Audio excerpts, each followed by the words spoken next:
something good. For him, it is food. So we're gonna watch it.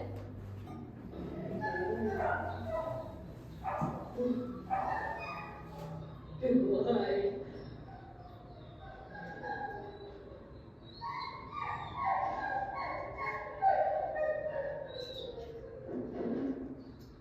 So you see he looks up and then he looks back at me. So I am rewarding when he actually sees something or is engaged with a trigger.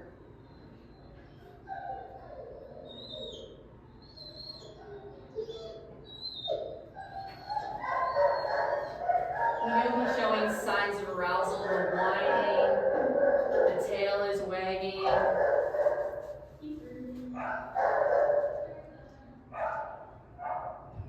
And now his arousal is rising, he's pulling, but he's actually still able to look away.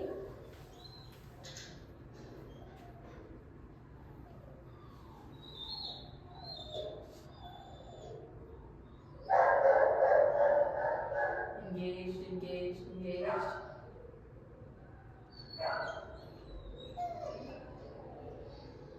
His ears are up, his mouth is closed.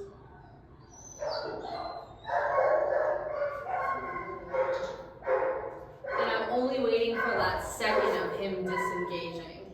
So the replacement behavior is that you're supposed to check in with me and you're gonna get your snack. But what I find is you guys are professionals. Like, Oh yeah. it's hard to get that Oh yeah. Like, It takes practice. I always tell clients, listen, I have been doing this for a long time. I do make it look easy. It is not.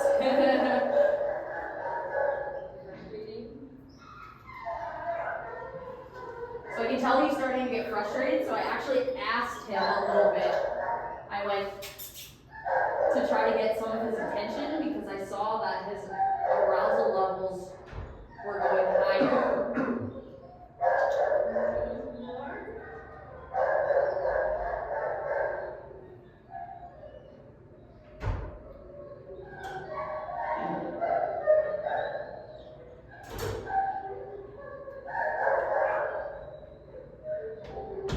He's actually watching somebody walk by here. You can see his head just slowly turn, but then he disengages on his own. So this exercise is only possible when they are in the zone, green, yellow, because we can't expect our dogs to turn around when they're in orange or red.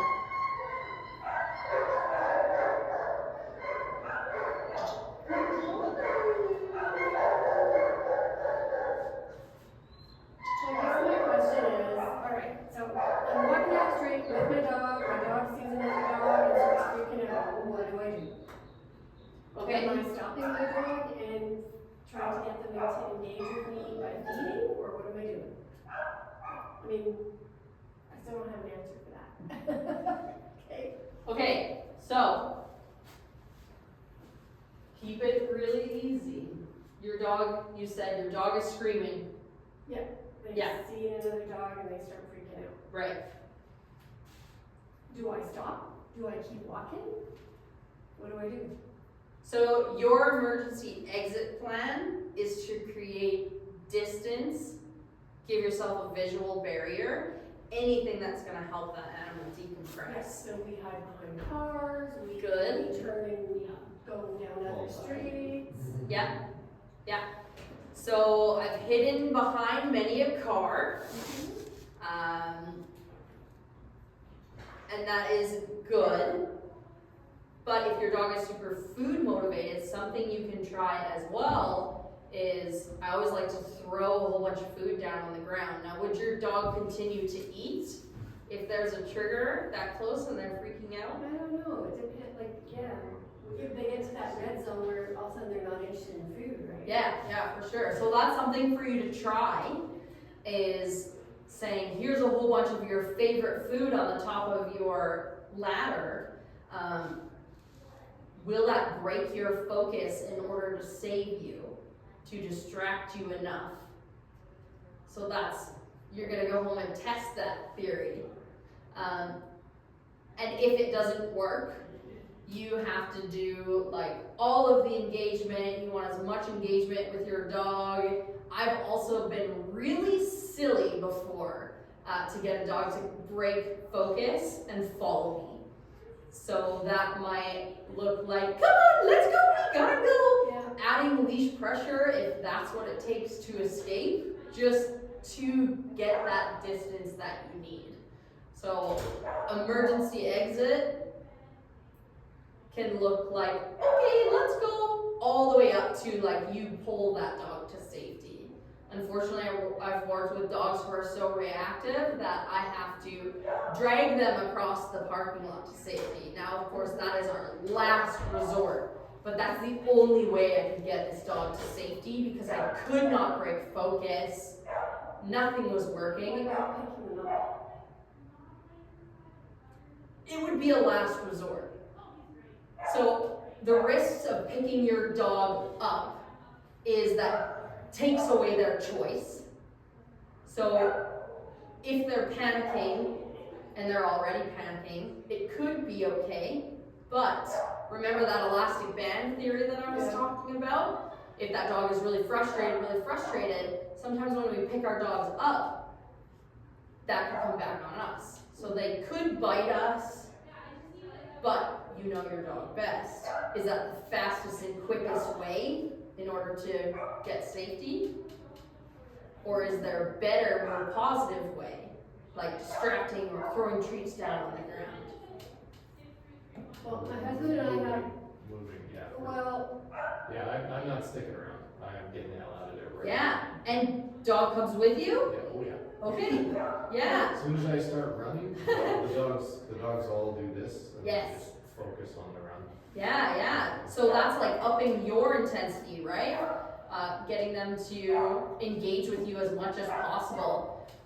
Putting on that high-pitched voice, increasing your speed, getting it out of dodge as fast as you can. That is perfect. And picking up your dog should always come last to running away. I just find that, for me, like trying to pull him away, he's still yapping at the other dog, and I'm still trying to go that way. Yeah, totally. So I would recommend seeing if you can break that focus with food, a squeaker. If your dog is crazy about toys, sometimes that's enough to break focus. Because we will all find ourselves in these emergency situations where it's like, we have to just emergency exit. But if we can set our dog up so it doesn't get into these situations, that's ideal. Yeah, we try to avoid. Of course, yeah. Ducking and dodging and. Yeah, I know, the hiding behind the cars, right? And some people are not.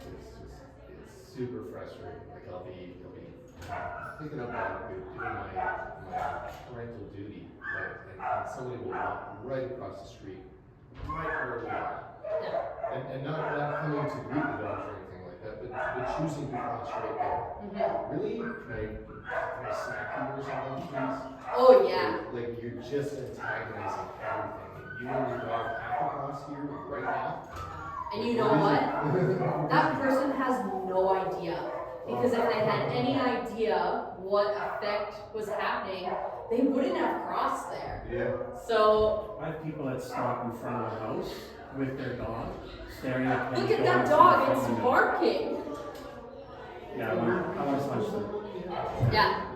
We had a trainer at our house, outside in our front yard, trying to work with Luna. And I had my neighbor come across, and I'm like trying to intercept and she's in a session right now. He was like just, passing him, going to see Luna, and then so he interrupted. Like she was full on like lunging. More aggressive than the aggressive picture. Yes, like I thought Yeah. she was gonna sure, like if she would have had the opportunity to get a hold of him, I'm sure she would have ripped him apart. Yeah. You know what he says? Because I was like, she's in a train. That trainer don't, he's not good. Oh, this is your dog training neighbor? Yeah. Yeah, You know the same what? one who was on this. He actually asked to He have sounds her like he dog knows for my a day, because he'll train Oh, her. yeah, he's got a German Shepherd, and if you go knock on his door, he throws the dog in the garage to answer the door. At least if somebody knocks on my door at a gate and I can tell them to sit, I can open the door and she'll stay. She'll sit and she'll stay, right? Yeah. But he tells me, I ran into him at the drugstore a couple of weeks ago, and he's like, have your dog for a day. Oh. I was like, back away, Connie, back away. Because the day that she lost her mind in Canadian Tire, I was like I was at a level 10 with her. So I just scooped her up. I was walking to my car. Over threshold, perhaps? Both of us. Yeah. And That was a good exit strategy. oh yeah, I know. There you The guy go. walking right by me and he was like, oh, what a spoiled dog. I was like, I just looked at him and I said, aren't you happy she's not yours? They don't know. Oh! He just. That's a good response, actually. But they have no idea, right? I've They seen don't an know. episode of Caesar Milan where he's got like the dog, on the other side of the fence, barking and barking and barking, and his training technique was to keep walking his dog back and forth in front of that dog until that dog stopped. Right. So that is called flooding, and it is high risk, high reward. You have the chances that that dog is going to desensitize to that strong of a trigger. However, high risk. It could do the complete opposite. It could throw you backwards. It's never worth the risk. And that's And how then- we know so Caesar for Milan that- is not a good dog trainer.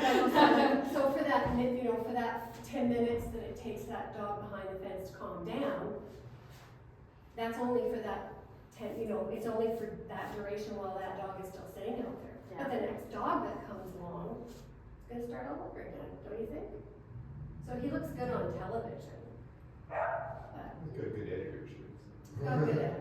Well, it's like what I say, like even like when I see you with the dog training here, it's Yeah. like, what's a dog like out in the real world? Yes, exactly. Like, It's very different because It is. in that situation, I had all the control of where we were distance-wise. But see- out in the world, you're gonna have This that is- surprise, this is where, man. yeah. Yes. This is where I get a little Yeah. frustrated Yeah. because it's like when she was starting Reactivity, I was looking for people to come and help me out in the real world. Yes. You can do all the training, when she's in the house, I can get her to do all kinds of stuff. You get her out in that real world and she's like, Yeah. So all you can do is try to control as many variables Yes. as you can, and then make those slow, Oh, for sure, tangible like, steps. But it's just like in the beginning when she first started showing Reactivity and we were taking her to puppy classes. And I was told, you might just have to live with her the way she is, and I was like, It's kind of a management, like you have to learn to manage their behavior, right? Yeah. Yes. And that's the reality, like you, So the management is something that we learn. We manage where they are, distance, duration. We want to manage all those things. How full is their bucket? We will manage all those things until we're at the point where we've made enough progress where we're living comfortably. Me and Ari, we can go on a nice little walk and I'm good. I do very little management because we've done all the steps to get there. But yes, at the beginning, especially if your dog has a high level of reactivity, there is going to be lots of management occurring. But all the management that's being taught at some point is going to become second nature to you. So when things happen with my dog, I just act. All of a sudden she goes outside in the backyard, no fence. She goes from relaxed, posture forward, tail up over her back. Instantly my voice goes up an octave and I go, it's okay, don't worry. second nature. I'm managing what's happening. I'm talking to You're her. Yeah. supervising and watching your dog. Yeah. Yeah. What about walking in a group? Like I said, we have 3 dogs, we walk them together. Yeah. And I think they've learned the behaviors from each other. Mm-hmm. And then, like our youngest dog has now become the worst. Mm-hmm. Because Yeah. he's an intact male. Yeah. He thinks that he's the boss now in our household. So the best thing that you can do is train your dogs separately. Yeah. Because they are different individuals and what they need is going to be different. So you do have to train them separately, track them separately. How full is their bucket? It's going to be different for each one of them. But if you try to do it all together, you're probably going to see really little progress, right? Because it's going to be really hard. It's getting complicated. We're getting out of the 3-step program. We're adding all these variables, different dogs, different individuals. It becomes complicated. So simplify it down. Take your dog's training separately. You're going to be walking a lot. Yeah. And yet, my husband will take them for a run, and they're so focused on running, Yeah, the 3 of them together, that they don't even really notice. yeah, because dogs have, yeah, Yeah, I mean, they'll notice, but they won't react. because they're busy doing something else. So the magic of the behavior modification of counter conditioning these triggers is we are actually asking them to notice, process the trigger, and move on. Whereas management technique is just float on by, which is great. We love management techniques, but that doesn't change the underneath feeling and emotion behind it. Does that make sense? And yet, in context, I can have him at a dog event where there's all kinds of dogs, and he's fine. Well, yeah, but that's your equivalent of me running him, which is the same thing. Like Right. he's very focused on showing, right? Because he likes attention. Yeah, he's a big animal, right? Yeah. So if you give him a lot of attention, he's like, hey, Oh, yeah. I'm here. Because that's reinforcing to him. Yeah. Yeah, for sure. And you can use that to your advantage as well. That's all the time we got. So basically from here, yeah, absolutely. If you guys have further questions, I'm going to send you an email that is going to include like this and other resources. Do you also want the PowerPoint? Would that be helpful Yes. for you? Okay, yeah. I can send you the PowerPoint as well as other resources. If you guys want like more support, we do private training here. So if you are interested in that. What about Walkaholics? Yeah, Walkaholics is great. The creator of Walkaholics is sitting behind you. Yes. So what do we learn at Walkaholics? In Walkaholics, it is like loose leash walking, disengaging from triggers, heel, so tightening up heel so they can go on both sides.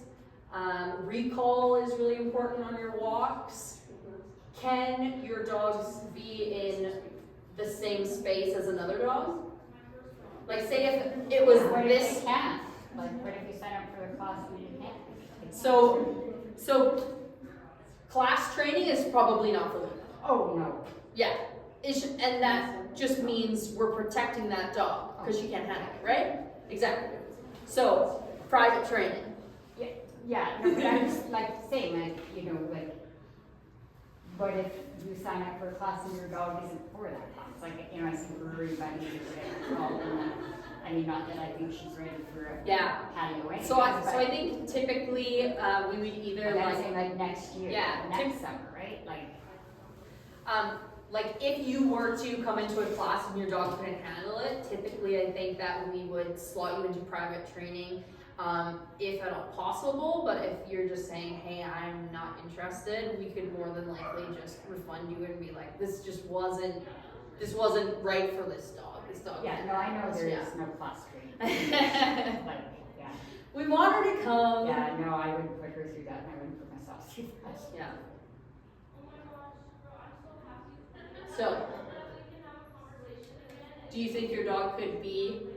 Yeah, because like I said, he can be in a dog show where there's treats involved. Yeah, but it's your neighborhood Yeah. where he's practiced the behavior over and over and over again. ABC, ABC, ABC. Yeah. Like, So- I've had him in agility where he's Yeah. trained with other dogs around. He's very focused when there's food involved. Mm-hmm. So walkaholics could be good for them. Do you do must engage, disengage? Yeah. So it could be good. So from here, I'll send you guys resources, PowerPoint, everything, and I'm gonna send it to you from my training email. So if you have questions, comments, concerns, even if you thought, hey, this part of your presentation could have been better. This is the first time I've done this presentation. But I'm hoping to make it better, do it again, because I want to help people with the reactive dogs. So if you have suggestions, or be like, Brittany's the worst, never put her up there again, you can tell me, not afraid. No, it was a good explanation and like kind of some aha moments. Good, yeah. I I- know, it- fair it's- analogy. But my problem is, what do I do? Yeah, and one of the videos and things that I will send you will be the exercise that you carry out with all of your found knowledge. And my found knowledge is that we can't walk together in a group. Like, Yeah. this is not the time. Yeah. Like, he needs It's- to be Yeah, separated. we might have to do that. Yeah. Until he gets to that point where he's able to rejoin. Yeah. Ta-da.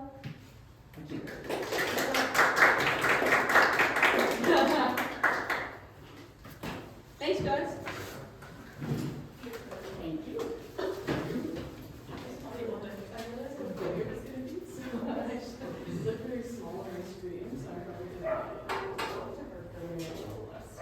Yeah, the picture is Coloring, yeah. yeah.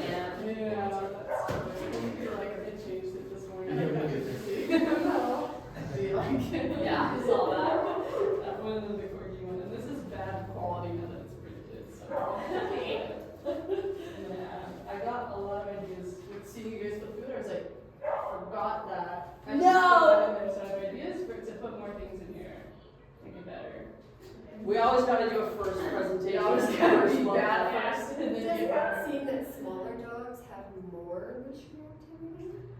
Because it's like a fear thing, like, I'm barking at you, so you'll stay away from me because I'm little and.